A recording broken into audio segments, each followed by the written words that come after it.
السلام عليكم ورحمة الله وبركاته. إن الحمد لله نحمده ونستعينه ونستهديه ونستغفره ونعوذ بالله من شرور أنفسنا ومن سيئات أعمالنا. من يهده الله فلا مضل له ومن يضلله فلا هادي له. أشهد أن لا إله إلا الله وحده لا شريك له وأشهد أن محمدا عبده ورسوله. يا أيها الذين آمنوا اتقوا الله وقولوا قولا سديدا يصلح لكم أعمالكم ويغفر لكم ذنوبكم ومن يطع الله ورسوله فقد فاز فوزا عظيما. الحمد لله الذي بنعمته تتم الصالحات. ربنا آتنا من لدنك رحمة وهيئ لنا من أمرنا رشدا. اللهم آت نفسي تقواها وزكيها وأنت خير من زكاها أنت وليها ومولاها. Alhamdulillah, syukur pada Allah Azza wa Jal kerana dengan rahmat dan juga limpah kurnia yang Allah Ta'ala berikan dapat kita bersama pada malam ni. Kita menyambung lagi perbahasan daripada manhaj akidah oleh Al-Imam Asy-Syafi'i rahimahullahu ta'ala. Sambungan kita masih lagi berkaitan dengan perkara-perkara berkaitan dengan kubur. Malam ni kita membahaskan sambungan daripada mendirikan masjid di atas kuburan. Itu pada muka surat 298. Jadi kita tengok apa yang disebutkan oleh penulis. Dia kata masalah ini merupakan masalah paling besar yang telah menimpa umat Islam. Dewasa ini banyak masjid-masjid yang dibangun di atas kuburan dan dibangun juga kubah-kubah di atasnya. Bahkan tidak sedikit kuburan yang ditinggikan dan dibangun dengan hiasan yang ketinggiannya melebihi tubuh manusia, serta diberi hiasan dengan hiasan-hiasan yang mewah. Sementara itu orang-orang datang mengunjungi untuk mencari berkah, memohon kepada penghuninya, menyembelih binatang dan memohon syafaat serta kesembuhan daripada mereka. Itulah fakta yang kita dapati dari kebanyakan negeri Islam di zaman sekarang, yang boleh kita dapati di mana-mana. Kami mengira kami tidak perlu membuktikan kenyataan ini. Sesungguhnya tiada daya dan kekuatan kecuali dengan pertolongan Allah Azza wa Jalla. Jadi ini permulaan kepada pernyataan masalah, iaitu berkaitan dengan golongan yang meninggikan kuburan dan membina di atas kuburan itu dengan masjid ataupun kubah. Buat masjid ataupun kubah selepas adanya kuburan. Jadi itu antara perbahasan yang nak dibahas. Nak tengok sejauh mana pandangan Al-Imam Asy-Syafi'i berkaitan hal ni. Kita dah bahas, penulis dah sebut pada kita tentang pengharaman pembinaan apa-apa saja binaan di atas kuburan, sama ada masjid ataupun kubah. Muka surat 299 dia ada datangkan dua hadis. Kita dah bahas dua hadis ni. Kita pergi pada muka surat 300, iaitu hadis yang seterusnya. Hadis seterusnya tu riwayat Muslim juga, daripada Jundub bin Junadah radhiyallahu anhu. Ia bercerita, aku telah mendengar Rasulullah sallallahu alaihi wasallam bersabda menjelang wafatnya, ala wa inna man kana qablakum kanu yattakhidhuna qubura anbiya'ihim masajid, ala fala tattakhidhul qubura masajida fa inni anhaakum an dhalik.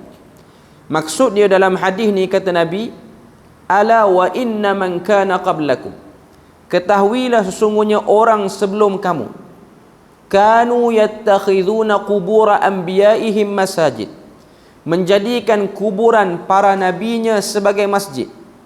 Ala fala tattakhidhul qubura masajid, ketahuilah janganlah menjadikan kuburan itu sebagai masjid. Fa inni anhaakum an dhalik, sesungguhnya aku melarang kamu daripada melakukan hal itu. Jadi hadis ni jelas, tiada apa yang menyamari ataupun mengaburi kita untuk faham. Apa maksud perkataan Nabi? Nabi kata kalau ada kubur, jangan buat masjid selepas ada kubur di situ. Tapi kalau buat masjid baru ada tanah perkuburan, tu isu lain. Itu tidak mengapa. Okey. Tapi lepas pada ada kubur, dan kubur itu pun dibina, dimasukkan dalam kubur tu masjid. Maknanya dalam kawasan masjid tu ada kubur, dalam dewan salat masjid tu ada kubur. Okay. Ataupun dibuat binaan yang meneduhi kubur itu yang disebut dengan kubah, sehingga orang boleh duduk, orang boleh buat apa-apa ritual bacaan di situ. Yang tu semua tak boleh. Hadis yang secara tegas melarang membangun masjid-masjid di atas kuburan sangatlah banyak. Perbuatan tersebut menyalahi maqasid. Maqasid ni maksudnya menyalahi maksud sebenar syariat yang datang untuk memelihara agama dan menyuruh kita mengesakan Allah dalam beribadah. Bila mana ada binaan di atas kubur, dan bila mana kubur satu-satu itu dia lain pada kubur orang lain, pasti dia akan menimbulkan rasa hebat satu golongan tertentu minat untuk pergi ke kawasan perkuburan ni. Okay. Sebab tu ada hadis Nabi larang kepada kita untuk yujassisul qabr. Al-jassas maksudnya ialah menyapu sesuatu yang berwarna putih di kawasan perkuburan. Di kubur itu, bukan kawasan perkuburan. Di kubur tu sendiri. Dia buat kubur tu berwarna cerah. Tujuan dia bila mana kena cahaya matahari, dia akan bercahaya dan dia menarik orang sehingga melihat kubur tu lain pada kubur yang lain. Perkataan yujassis maksudnya ialah buat kubur tu menarik lebih pada kubur lain. Itu tak boleh. Dia tokoh ke, dia bukan tokoh ke, dia tak boleh buat.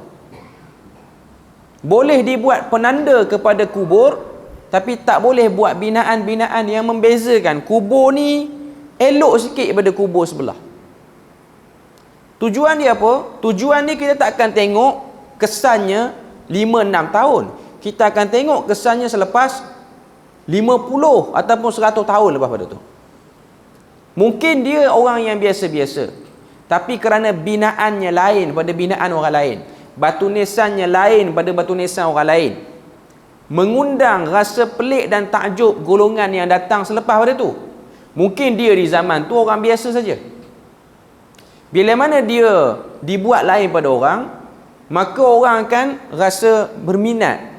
Orang akan rasa mesti dia ni siapa-siapa di zaman lampau. Tuan-tuan tengok, sebahagian kubur-kubur yang disangka kubur keramat ni, dia ada kriteria ni. Pertama, warna dia lain pada warna orang lain. Yang kedua, batu nisan dia lebih pelik berbanding batu nisan orang lain. Sama ada ukiran negara tertentu ataupun dia tinggi lebih pada yang lain. Dan yang lebih menarik perhatian, dia ada bentuk seperti wakaf tertentu ataupun bumbung tertentu yang menaungi kubur itu. Walaupun mungkin dia hanya orang biasa di zaman dia. Bila mana benda ni menarik perhatian, ini dia panggil pintu-pintu orang boleh rasa hebat pada kubur tu. Pintu-pintu pun tak nak ada. Pintu ni tak nak ada. Agama melarang benda seperti ni. Tidak boleh ada. Sebab apa? Sebab orang yang datang kemudian, dia tak tahu siapa, syaitan membisikkan. Kalau kita tengok balik sejarah macam mana orang Mekah boleh sembah berhala, asalnya satu yang jadi banyak berhala tu sebab apa? Sebab lepas jumpa satu, syaitan masuk dalam mimpi beritahu, yang kedua tanam kat sini, yang kedua tertanam kat sini, yang ketiga tertanam kat sini, sehingga menyebabkan orang rasa ada sesuatu keajaiban pada kubur tu. Sebenarnya tak ada apa pun. Dan sudah pasti bisikan yang datang, dia akan mengaku dialah sahibul qabr, yang duduk dalam kubur tu. Kebanyakan kes yang berlaku, yang percaya kata kubur tu keramat sebab dah pergi test menurun situ, dan akhirnya dapat bunyi itu kata, aku akan bagi sekian, akulah pemilik kepada sekian. Boleh jadi yang memberikan bunyi dan yang memberikan bisikan itu ialah jin yang jahat untuk menyesatkan manusia. Sebab kita tak hidup pada zaman itu, kita tak hidup sezaman dengan si pemilik kubur ataupun si mati itu. Okay. Jadi sebab tu agama dia tutup benda ni. dia sangat besar dan dia sangat mudah untuk membuka kepada pintu penyembahan selain daripada Allah Azza wa Jalla. Kemudian apa dia sebut pada muka surat 300? Sesungguhnya mendirikan bangunan di atas kuburan itu dilarang, kerana perbuatan itu boleh menjadikannya sebagai berhala-berhala yang disembah selain daripada Allah, sebagaimana telah terjadi pada kaum Nabi Nuh dan terjadi juga pada kaum Nabi Muhammad dewasa ini. Imam Asy-Syafi'i mengeluarkan pendapat tentang membangun masjid di atas kuburan. Ia menegaskan, saya membenci masjid yang dibangun di atas kuburan, dan saya tidak mahu ianya disejajarkan atau dipergunakan sebagai tempat salat. Apabila dipakai untuk salat, salatnya sah namun termasuk daripada perbuatan yang buruk. Maknanya pandangan Imam Syafi'i, mendirikan salat di tempat yang didirikan binaan padanya, iaitu didirikan binaan atas kubur tu, salat situ sah, tapi ianya memberi pandangan yang tak elok, sebab dia dibina selepas ada kubur tu. Selepas ada kubur tu dibina. Tempat kita ni di Malaysia ni dia ada, tapi dia tak terlalu masyhur sangat. Dia tak terlalu menjadi budaya yang orang boleh terima. Beza dengan negara jiran, beza dengan orang-orang Islam di benua India, benda ni normal. Bahkan yang melarang dilihat sebagai golongan ekstremis. Yang cuba nak tegur, tak payah buat benda ni, dilihat sebagai golongan yang pelik dalam masyarakat. Tak boleh tegur, tak boleh ubah, sebab dia dah jadi darah daging. Sebab tu kau tengok dalam filem-filem Bollywood pun, bila mana dia nak gambarkan orang Islam di India, dia akan gambarkan perangai orang Islam di India ni suka pergi berdoa di kubur. Biasanya. Tuan-tuan tengoklah cerita Bollywood apa-apa, biasa dia akan gambarkan dalam dua bentuk. Satu, kalau dia Sunni, dia minat pergi kubur. Kalau dia Islam, dia Syiah. Itu dua gambaran yang digambarkan. Dia tak gambarkan orang Islam tu hanya pergi masjid, lepas tu balik. Dia tak gambarkan macam tu. Lepas pergi kubur berdoa, lepas tu ikat macam benang tertentu sikit dekat pagar kubur tu. Sebab itu ialah asimilasi daripada agama Hindu yang bergerak kepada penganut agama Islam. Orang Hindu bila mana dia berdoa apa semua, dia akan ikat. Dia akan ikat satu benang situ, satu benang dekat tangan dia. Benang warna oranye ke warna apa ke, melambangkan dia dah buat hajat situ. Okay. Lepas tu dapat orang Islam, dia ikat juga dekat macam pagar, macam jaring kubur tu, dia ikat. Dia dah berdoa dan dia ikat. Lepas tu dia hampar satu hamparan. Tak kira lah hamparan tu selendang ke, sejadah ke atas kubur tu. Yang ni dapat ke agama Sikh sikit. Sikh lah, Sing itulah. Dia orang ada kubur-kubur yang dia orang buat ataupun replika dalam gurdwara dia orang, dalam tempat ibadat dia orang. Inilah asimilasi budaya ataupun asimilasi agama yang berubah menjadi i'tiqad, kepercayaan. Okay. Kemudian apa lagi disebut? Malik bin Anas telah menceritakan kepada kami bahawa Rasul sallallahu alaihi wasallam bersabda, semoga Allah Taala membunuh orang Yahudi dan Nasrani. Mereka telah menjadikan kuburan para nabi mereka sebagai masjid. Tidak boleh ada dua agama di jazirah Arab ini. Nah, ini yang disebutkan daripada Anas bin Malik, dikatakan Nabi bersabda padanya. Hadis ini ada dalam kitab Muwatta, iaitu kitab yang ditulis oleh Al-Imam Malik secara mursal. Maknanya dari segi sanadnya dia ada problem sikit. Cuma Nabi pernah berdoa supaya tiada agama yang kedua di jazirah Arab. Jazirah Arab ni kalau tuan-tuan tengok peta, ianya semenanjung tanah Arab. Secara spesifiknya ialah negara-negara Arab Teluk sekarang. Bukan negara Arab Saudi saja, negara Teluk. Masuklah dalam tu UAE, masuklah dalam tu Qatar, masuklah dalam tu Kuwait. Ini sebahagian negara-negara Teluk lah. Okay. Jadi nak sebut kepada kita bahawasanya ini salah satu daripada orang kata apa, larangan yang dilarang oleh Nabi. Bahkan larangan itu telah diambil secara bulat oleh Imam Asy-Syafi'i tanpa buat apa-apa elaboration yang panjang. Okay. Muka surat 301 dia sebut, adapun alasan Imam Asy-Syafi'i membenci perbuatan membangun masjid di atas kuburan, di antaranya ada 4 poin diletak muka surat 301 tu. Tidak mengikuti sunnah dan athar. Sebab apa Imam Syafi'i sebut macam tu? Sebab sunnah dan athar clearly macam tu. Tiada lagi benda lain yang kita boleh adjust ataupun para mujtahid boleh modify, boleh nak buat kiasan apa-apa, tak boleh, sebab ianya jelas. Yang kedua, tidak ingin seorang Muslim diagung-agungkan dengan menjadikan kuburannya sebagai masjid. Hal itu akan menimbulkan fitnah, iaitu perbuatan syirik pada kesesatan pada generasi dan kesesatan pada generasi yang akan datang. Imam Syafi'i sebut macam ni. Kalau kita tengok dalam kitab dia Al-Um. Tapi kalau tuan-tuan tengok kubur Imam Syafi'i di Mesir, tak selamat juga daripada apa yang dia bimbang ni. Dia sendiri pun kena. Dia sendiri pun kubur dia tu dibesarkan, dibawa cerita-cerita yang diragui. Sebab tu kalau kita tengok di Mesir, bila mana kita tengok kubur Imam Syafi'i ni diperluaskan dia punya bangunan dia tu, dia macam dah jadi kompleks. Dia bukan kubur lagi, kompleks perkuburan. Situ kita boleh pergi berdoa, dan dia punya kompleks tu telah diletakkan dengan marmar yang mahal supaya suasana jadi sejuk waktu orang ramai ziarah. Dan percaya, kata Imam Syafi'i, punya kubur ni diziarahi oleh Nabi, dan boleh selok kapet tunjuk ada tapak kaki Nabi pernah datang sini. Cerita tu ada, realitinya ada.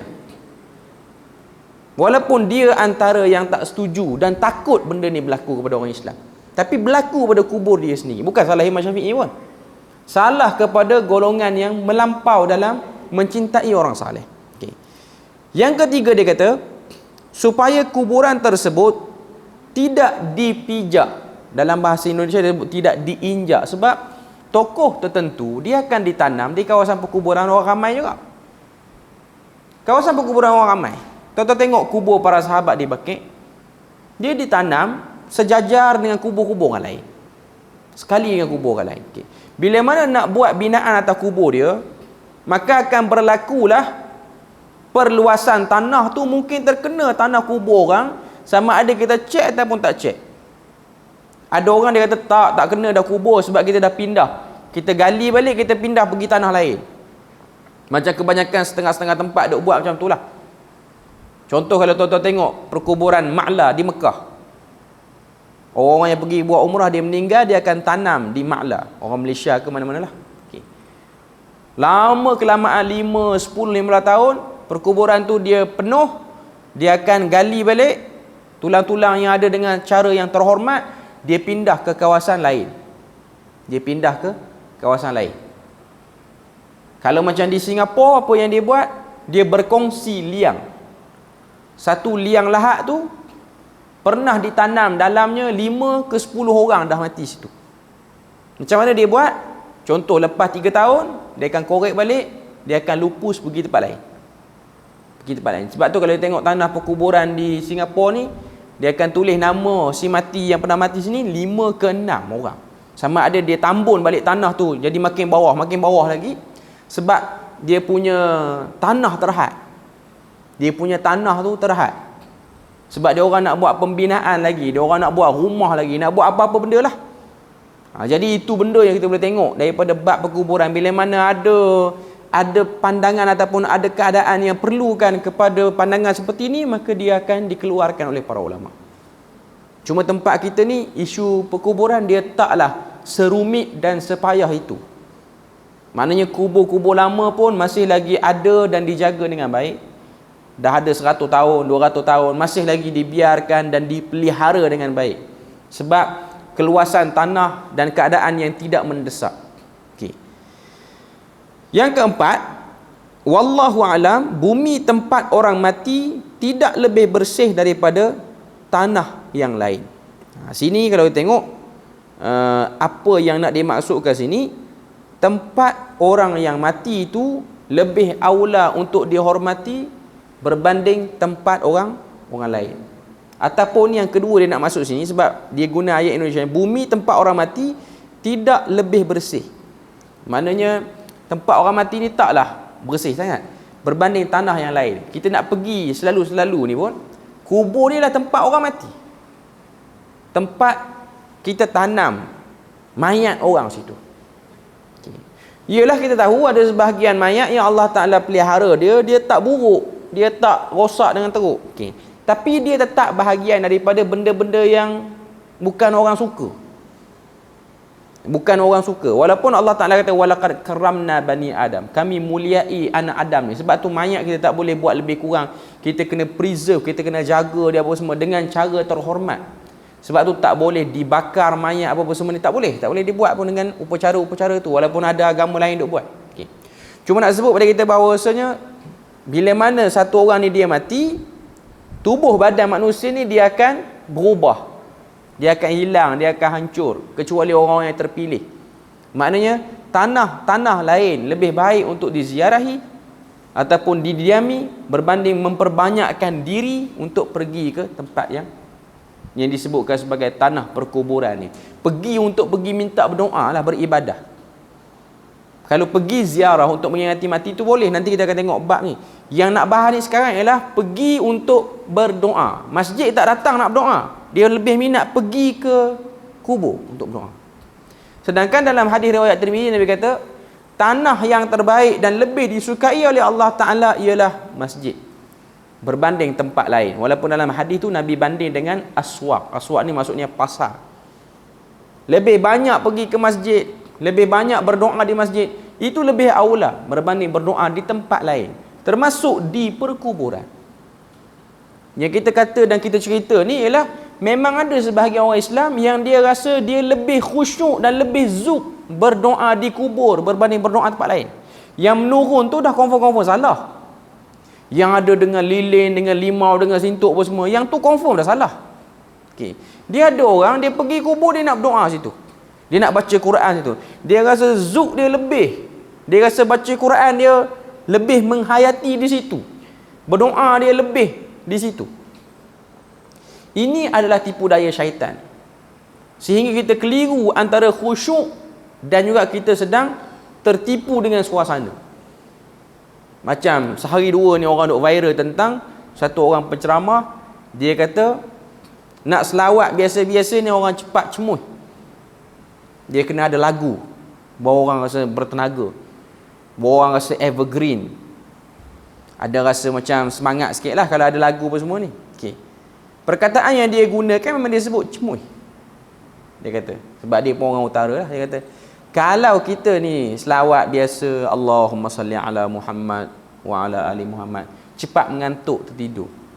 Jadi kita bagi dia disulami dengan muzik tertentu, alunan tertentu, sehingga dia nampak lebih bertenaga. Okay. Pertama kita kena tahu, antara orang yang seronok mendengar alunan dengan orang yang khusyuk, dia ada beza. Khusyuk dan seronok dengar lagu. Kalau kita tengok daripada zaman para sahabat, mereka bila mana berinteraksi dengan Quran, berinteraksi dengan hadis Nabi apa, terutamanya Quran lah, mereka bukan naik zuk bila mana orang baca Quran tu suara sedap, bukan yang tu saja. Dia orang akan datang perasaan tu walaupun bacaan Quran tu mendatar. Orang biasa je yang baca. Dia orang terkesan dengan Quran. Okay. Macam sebahagian kita, dia terkesan dengan orang tu suara sedap. Kalau orang tu suara tak sedap, dia tak terkesan sangat. Okay. Maknanya kita terkesan, kita bukan sedang khusyuk tu, kita sedang seronok dengar lagu dia. Seronok dengar lagu. Okay. Sama juga dengan selawat. Bila mana kita selawat, selawat yang disulami dengan alunan muzik ke, alunan ton lagu yang tertentu, makam tertentu, kita seronok mendengar ton itu dialunkan.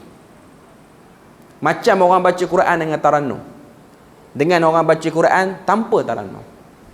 Yang orang-orang kita dulu ni suka pergi berkumpul, saya tak tahulah di utara ni, kalau di Pantai Timur ni, dulu zaman saya sekolah rendah dulu ni, dia ada kumpul rumah orang tertentu. Sebab saya ni duduk di kawasan Felda, kumpul rumah orang tertentu, biasanya rumah Tok Guru mengaji lah.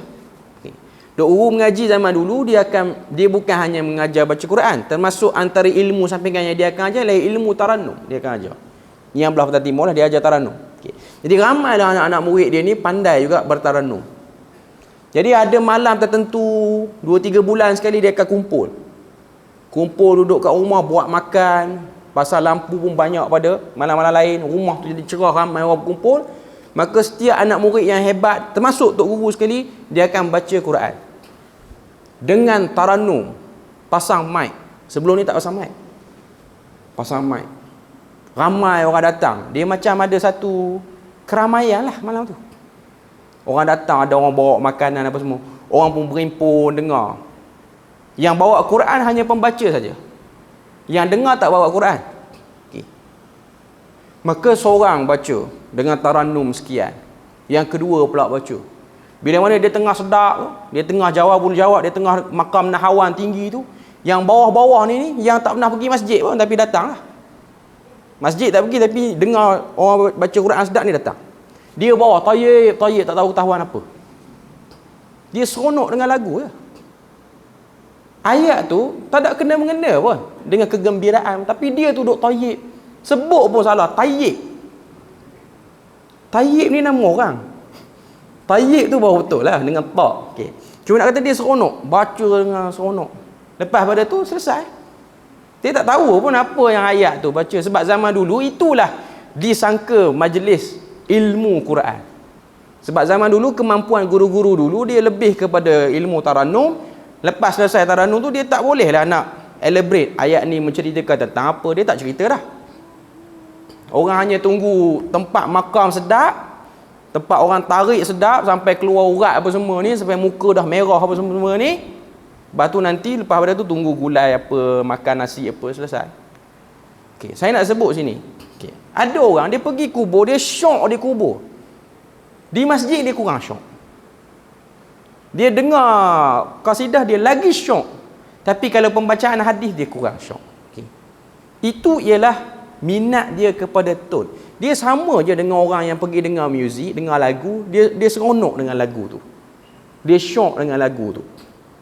Sebab tu kalau tuan-tuan ingat dululah waktu era aku kata apa, muzik rock ni mula naik di Malaysia ni tahun 80-an 90-an ni, sehingga bincang dalam parlimen nak kena buang unsur rambut panjang apa semua ni, sampai buat upacara gunting.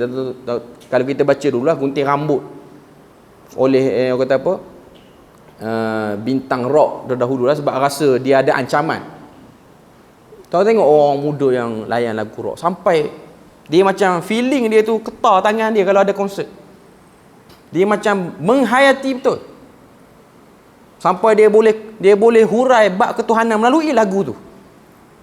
Tapi dengar ayat Quran dia lentuk, lena, tak peduli, tak ngam, tak makan pun.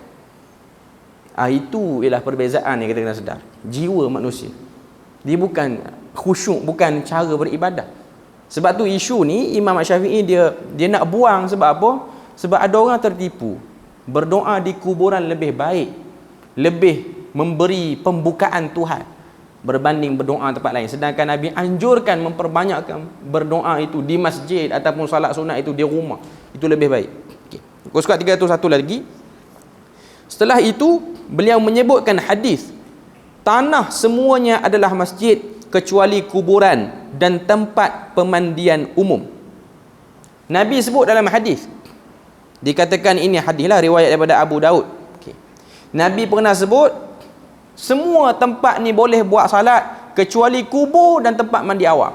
Nak katanya poin yang keempat tadi Imam Syafi'i beritahu, daripada banyak pergi kubur baik pergi tempat lain untuk beribadah. Tempat lain lagi boleh beribadah berbanding tempat lain, berbanding kubur dan juga tempat mandi awam. Tempat mandi ni memang tak boleh nak pergilah sebab dia tempat mandi pun. Okay. Inilah pendapat kami, dia kata. Ini harus diketahui kerana sesuai dengan hadis. Tidak ada seorang pun yang dibolehkan salat di atas tanah yang mengandungi najis. Sebab tanah kubur tu, bawah tu ialah mayat orang yang masih lagi belum mengalami proses pereputan yang totally reput sebati dengan tanah. Maknanya korek mungkin masih lagi ada kesan-kesan tulang yang belum hancur 100% lagi. Jadi itu antara benda yang kita boleh tengok kenapa Imam Syafi'i melarang benda ni. Tanah kuburan bercampur dengan daging dan tulang serta berbagai kotoran yang keluar daripada jenazah. Sementara tempat pemandian umum adalah tempat dialiri air seni. Air seni ialah air kencing lah. Darah dan kotoran-kotoran yang najis. Nak tunjuk pada kita bahawasanya isu perkuburan ini diberikan sempadan yang besar dan jelas oleh para ulama. Pergi ziarah kubur boleh, tapi nak pergi beribadah di perkuburan, yang tu yang nak dibahaskan. Muka surat 302, Asy-Syafi'i melanjutkan, berbeza dengan padang pasir kerana di sana tidak ada bangkai manusia. Tetapi aku membenci orang yang salat di pinggir atau di atas kuburan yang berada di padang pasir. Walau demikian, aku tidak berpendapat bahawa ia harus mengulangi salatnya kerana tanah itu suci, tidak bercampur dengan suatu kotoran. Jika seseorang tidak tahu apakah tanah itu kuburan atau bukan, maka ia boleh salat di situ sampai ia tahu tanah itu bukan kuburan, dan tidak pernah ada seorang pun yang dikuburkan di tempat itu. Ini masih lagi elaboration dalam kitab Al-Um. Inilah pandangan Imam Asy-Syafi'i tentang membangun masjid di atas kuburan, yakni beliau membencinya. Adapun makna membenci di sini wallahu a'lam adalah mengharamkan, sesuai dengan apa yang ditunjukkan oleh nas-nas yang melaknat perbuatan tersebut secara terang-terangan. Imam Asy-Syafi'i telah mengemukakan alasannya, iaitu agar kita tidak terjebak dalam perbuatan syirik, bimbang, takut. Sebab di kubur ni kita boleh pergi kepada macam-macam, dia tak akan berhenti situ saja. Sebab tu kita tengok orang-orang yang minat pergi ke kubur dan beribadah ni, dia sangka futuhat seterusnya berlaku. Lepas dia zikir, lepas dia baca Quran, dia rasa seronok. Lepas tu dia dapat lagi zuk, dia nak buat lagi ibadah lain situ, dia nak pergi lebih lagi. Kalau dalam agama Kristian dan juga agama Yahudi dulu, kawasan perkuburan inilah tempat berdirinya sauma'ah.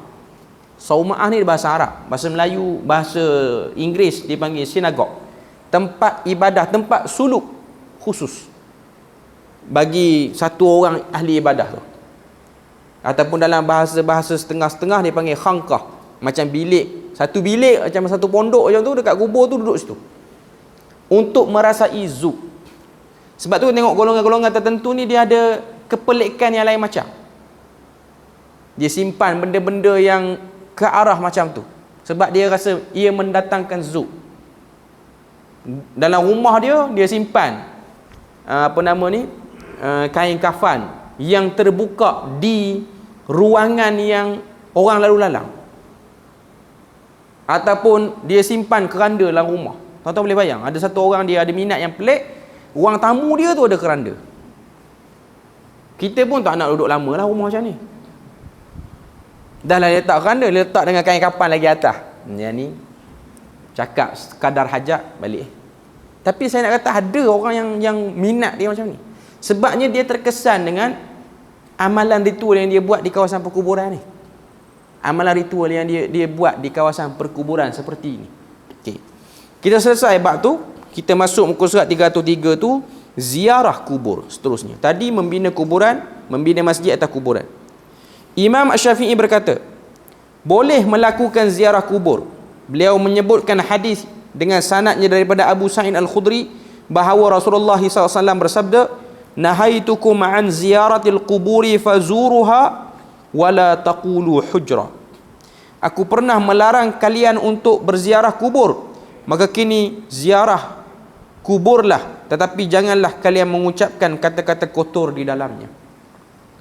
Ziarah kubur dan jangan ucap perkataan-perkataan kotor di dalamnya. Sebab tu antara benda yang kita kena jaga jugalah adab bila mana kita pergi kawasan perkuburan ni, ialah untuk kita menepati perbuatan kita tu, menepati dengan apa sebab pergi ziarah kubur ataupun duduk kawasan perkuburan. Contoh, bila mana kita pergi ke kawasan perkuburan, jaga adab yang sepatutnya ditetapkan. Dalam banyak sunnah menyebutkan bila mana masuk kawasan perkuburan tidak memakai kasut bagi keadaan yang munasabah lah. Tengok tanah kubur macam mana. Ada setengah tanah kubur dia semak, dia ada rumput-rumput yang berduri, yang tu kalau kita tak pakai, kita boleh luka kaki, kita pakai lah. Okay. Tapi kalau tanah yang terbuka, yang diurus elok, lebih baiknya kita tak pakai.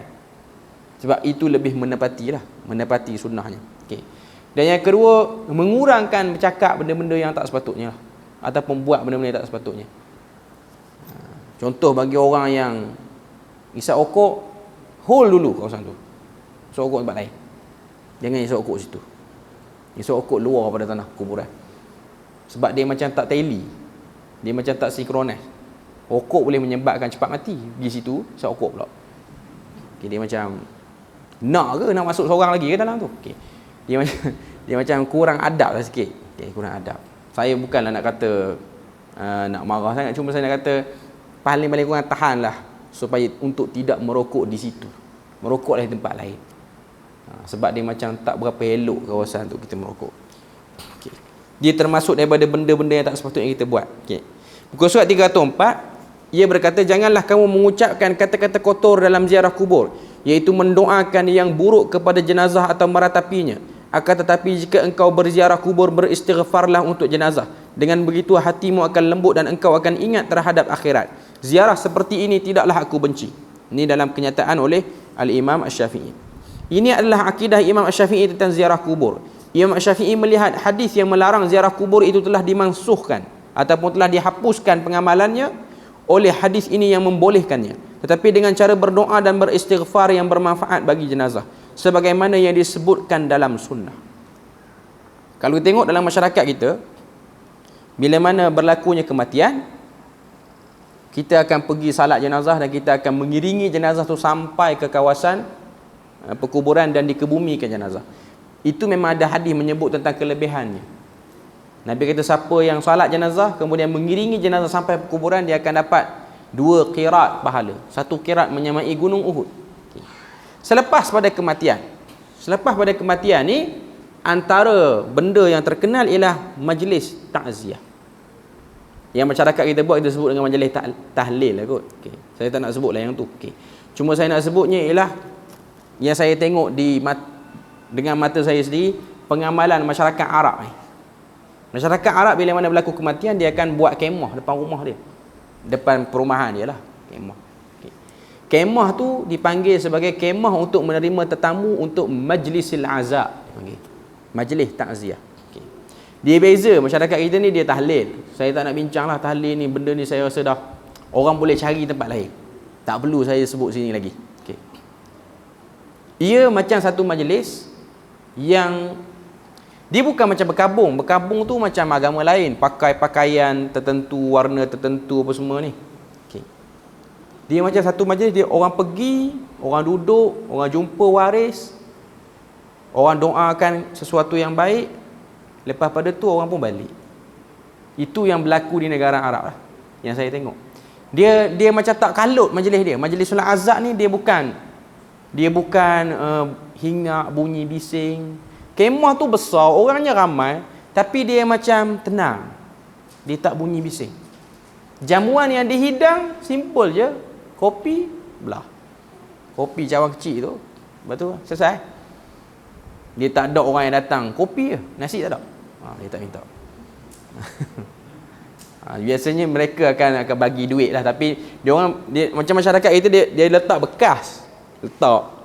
Lepas tu orang bagi duit. Tapi masyarakat Arab dia macam tak buat macam tu. Sebab bagi keluarga si mati, dia rasa macam letak tu macam meminta-minta sangat. Okay. Jadi mereka, masyarakat dia orang dia faham, dia bagi secara terhormat lah. Dia bagilah sampul ke apa semua. Itu ialah bentuk daripada membantu keluarga si mati. Cuma dia panggil majlisil azab. Tempat kita ni, saya pernah tengok lah. Saya bukan nak bincang hukum tahlil tu. Saya pernah tengok. Satu orang ni, kematian suami dia. Ni di kampung saya sendiri lah, kematian suami dia. Dia buat tahlil 3 malam. Okay.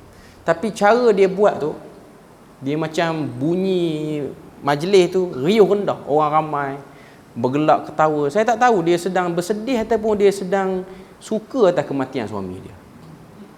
Tapi saya tengok rumah cerah, dia pun expose, sambut orang macam majlis kahwin. Saya tak tahu. Betul-betul sekolah menengah ni. Dia macam suka pun ada tengok suami dia meninggal. Malam pertama menu dah sedap dah. Malam kedua, pertengahan, malam ketiga lagi sedap. Saya tengok dia macam seronok lah suami dia meninggal. Anak-anak dia nampaklah macam sugul, tapi dia tu malam esok datang lagi. Kita balik tu, orang balik dah malam pertama, dia kata malam esok datang, malam esok lagi sedap. Dia boleh sebut macam tu. Tak tahulah, mungkin dia dah lama mengidam kematian suami dia kot. Kemudian kata, mati juga kawan ni. Okay. Cuma nak katanya, ini ialah bentuk-bentuk bukan majlis azab lah, bukan majlis takziah lah, kita tengok. Dengan seronok, dengan macam kata apa, macam meriah. Okay.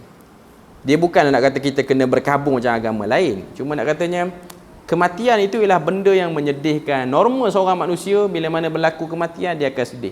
Okey. Kita tengok apa lagi yang dia sebut sini. Manfaat ziarah kubur adalah melembutkan hati dan mengingatkan kita akan negeri akhirat sebagaimana disebut dalam hadis. Adapun ziarah yang dilakukan untuk meratapi atau untuk tujuan yang lain sebagaimana yang dilakukan oleh orang-orang awam pada kuburan orang-orang tersebut, orang-orang yang mereka sebut wali atau kutub, berupa permohonan kepada jenazah dan mencari berkah. Yang kedua ialah majlis ratapan. Yang ni pun saya tengok dalam masyarakat Arab di Jordan tu. Sebab Jordan ni dia sebahagian kabilah dia orang keluar masuk antara Iraq dan Jordan. Orang Iraq ni tuan-tuan dia macam bila mana sebut Iraq ni kita ada macam ada rasa tak berapa yakin dia ni sunni ke tak sunni. Sebab boleh jadi dia Syiah. Okey. Kebetulan ada satu waktu tu berlaku kematian dekat kawasan rumah yang saya sewa di Jordan tu. Okey. Datanglah kabilah-kabilah daripada Iraq, perempuan. Family dia orang daripada keluarga yang sama. Okey. Pakai semua hitam tutup, dia bukan pakai purdah lagi, dia pakai burqa yang memang tak nampak muka dia, memang kain dia tutup terus, dia nampak kita daripada dalam.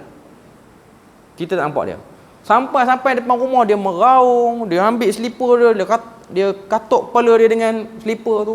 Itu majlis ratapan. Dia tak macam tahlil tempat kita. Okey. Tapi niyahah dia panggil. Niyahah. Dia meratap, dia menangis macam tak ada hari esok dah dia menangis. Lepas tu dia koyak-koyakkan jubah dia, jubah hitam, perempuan ni duk pakai jubah hitam. Dia koyak jubah dia apa semua. Tapi dia pakai jubah lain kat dalam. Jubah tu memang prepare nak koyak dah kot. Yang dia koyak dia pun yang murah, dia ada kotor-kotor dah. Dia tak koyak yang mahal-mahal. Dia pun tahu koyak yang mahal mati kerap ni. Banyak duit nak kena belanja pula. Okey. Cuma nak kata dia buat benda tu dan dia nampak dan bising. Dia jadi bising. Saya duk tengok bila mana kejiranan yang saya duduk tu, depan tu dia ada gereja, kawasan orang Jordan yang agama Kristian. Okey. Jadi orang Jordan yang Kristian ni, dia orang buka pintu tengok. Pahal lah, geng-geng ni duk buat apa? Rupanya tengah meratap. Dia ambil tanah, dia letak atas kepala. Yang ni pun tak boleh. Yang macam ni pun tak boleh. Tidak dibenarkan dalam Islam. Kita meratap atas kematian kita, ataupun kita pergi meratap untuk orang lain yang mati. Walaupun bukan Islam. Dulu di Pantai Timur ni dia ada orang yang duduk tepi pantai lah, orang yang kerja nelayan ni. Dia orang duit tak berapa nak flow, duit tu tak berapa nak cukup. Antara yang biasa dia orang buat ialah mengambil upah meratap kematian orang Cina. Dulu ada Pantai Timur duk buat perangai macam ni. Sebab kawasan Dungun ni dia ada Cina-Cina yang duduk kawasan tu yang kaya-kaya. Bila mana mati toke-toke dia ni, yang kaya-kaya ni yang ada tanah atas bukit ni. Tiba-tiba dekat tokong dia tu kita tengok semua pakai baju putih, sekuk kepala dengan guni putih. Guni baja tu dia guna, dia potong elok nampak je segitiga. Menangis merau. Saya duduk intai tengok yang merau ni betul ke Cina? Kita intai tengok yang merau ni geng-geng yang jual ikan atas pasar tadi apa? Dia merau dapat 100, 200 dapat. Ambil upah merau tu pun tak boleh. Okay, kita bagi lalu azan dulu.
Jadi kita sambung sikit lagi, kita tengok perbahasan berkenaan dengan niyahah ataupun meratap ni. Kita tengok apa yang disebut sini. Bila mana nak kait dengan ziarah kubur ni, dia letak dalam muka surat 304 tu, dia ada satu kolom warna kelabu tu, dia kata para ulama membahagi ziarah kubur itu 3 macam, 3 kategori.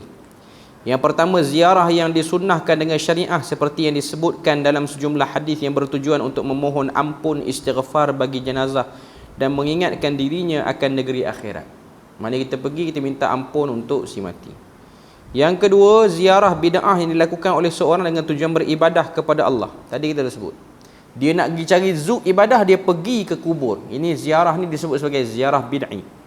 Ziarah syirik, asyirkiyah, iaitu ziarah yang dikerjakan untuk meminta direct pada jenazah ataupun mengambil berkat daripada kuburnya, tanahnya, apa-apa saja bahagian daripada kuburnya, meminta syafaat dan pertolongan secara terus agar terlepas daripada segala kesulitan. Yang ni ziarah syirik lah. Ziarah yang macam ni dia dah rentas agama dah, kalau tuan-tuan tengok. Kalau kita tengok kan, antara satu tempat, tuan-tuan boleh tengok di YouTube pun banyak sekarang ni, dalam TikTok pun banyak video-video ziarah di Karbala. Ada orang Malaysia pergi. Tak saya nak ceritalah orang tu daripada mana, siapa dia. Okay. Dia ada satu package, macam package pelancongan lah. Pergi ke Iraq ni, masuk ke kawasan Karbala. Karbala ni ialah salah satu tempat suci bagi golongan Syiah. Okay. Tapi sekarang dia lebih open, sebab bukan hanya Syiah yang akan pergi, termasuklah orang-orang Kristian di Iraq pun pergi, orang-orang agama lain pun pergi untuk menziarahi kubur Imam Hussein, iaitu Hussein bin Ali lah, Hussein bin Ali, iaitu cucu Nabi. Dan minta direct. Kalau tuan-tuan tengok video, cantik, tapi dia macam, ada orang kata cantik, tapi saya tengok macam menyeramkan pun ada, sebab dia punya warna tema dia hitam dan merah, dan dia punya gemerlapan dalam masjid dia tu, dia macam lain macam sikit lah. Okay. Cuma nak katanya dia cuba dicantikkan, nampak macam begitu meriah lah. Okay. Dan ada orang di luar masjid ni, dia berkhidmat kepada orang yang ziarah, bagi makanan free.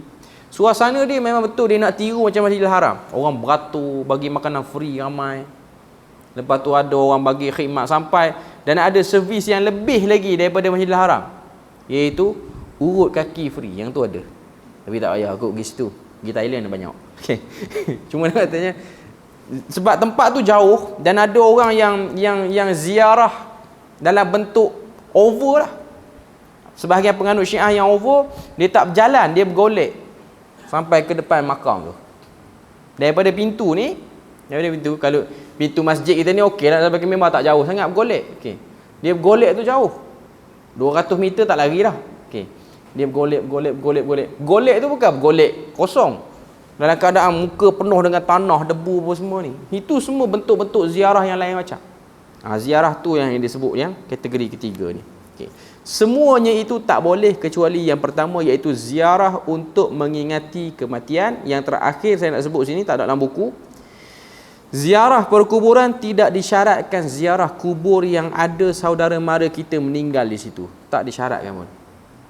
Sebab orang kita ni dia suka ziarah tempat yang ada family dia dikuburkan di situ. Tak syarat pun. Tuan-tuan boleh pergi mana-mana kubur yang tak ada family ditanam situ pun. Sebab tujuannya ialah mendoakan kepada si mati, mana-mana orang Islam yang mati, dan beristighfar kepada mereka, dan ambillah masa untuk kita muhasabah diri, untuk kita mengingati kematian kita. Itu yang dianjurkan oleh Nabi. Tak perlu tuan-tuan pergi ke satu kubur spesifik, menghadap batu nisan tu saja, tak perlu. Boleh pergi depan pintu kubur dan tengok kawasan perkuburan. Itu yang biasa Nabi buat dalam hadis. Nabi tengok seluas mata memandang. Tengok kawasan perkuburan. Ni yang ada satu problem ni, sebahagian orang kita ni dia tak boleh terima isteri dia meninggal ke, suami dia meninggal ke. Dia pergi kawasan perkuburan, dia pun ambil satu stand telefon, letak, buka live FB, rakam. Buat live, cabut tanah, cabut rumput apa semua. Lepas tu sembang dengan tak kira lah dia punya suami dia ke isteri dia, sembang macam pergi melawat di hospital. Lepas tu letak dekat tu. Esok saya datang lagi, dia buat macam hospital lah. Yang ni, kita tahu orang tu sedang sedih, tapi orang-orang yang rapat kena bimbing. Sebab inilah tempat syaitan nak pergi tu. Tempat syaitan nak pergi. Saya tahu sebab saya pergi umrah bulan 12 ni, saya ada seorang jemaah yang ada masalah macam ni.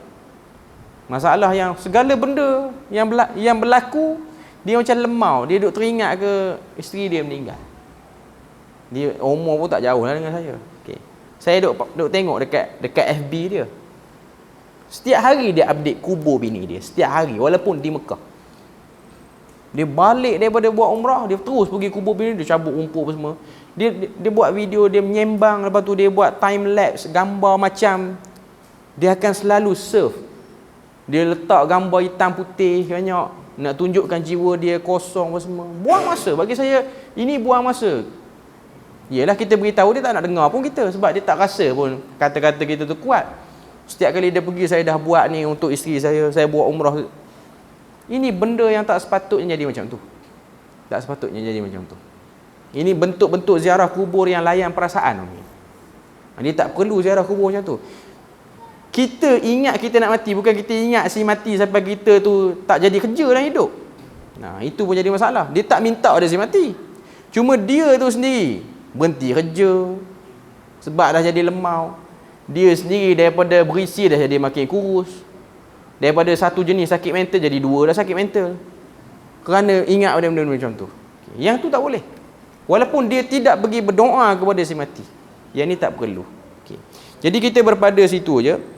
Untuk malam ni kita akan sambung muka surat 306, bersumpah kepada selain daripada Allah Azza wa Jal. Subhanakallahumma wa bihamdik, asyhadu an la ilaha illa anta wa astaghfiruka wa atubu ilaik. Wassalamualaikum warahmatullahi wabarakatuh.